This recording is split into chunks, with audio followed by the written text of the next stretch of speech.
จานกายตะแล้วเฮ้ยทดสอบซื่อ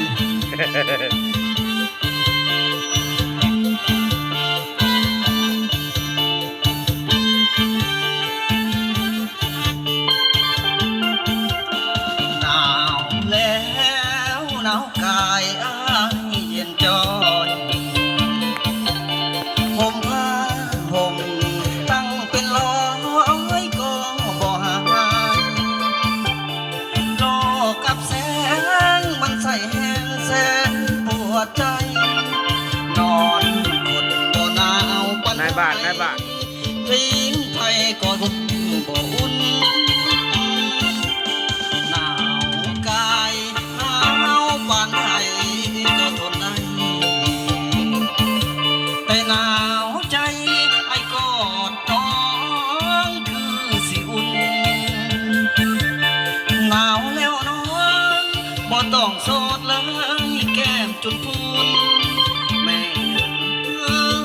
ละมุนจะคอยสายใดเร็วคิดเลยกลมด้วยคิดเลยสิ้นใจแต่งงานเสียก่อนมาแต่งกับอ้ายเงินทองเจ้าเท่าใดอย่ามัวแต่เลือกจะน้อยน้องเท่าแก่ตายสัญญาให้ไว้มาแต่งในเดือนมีนา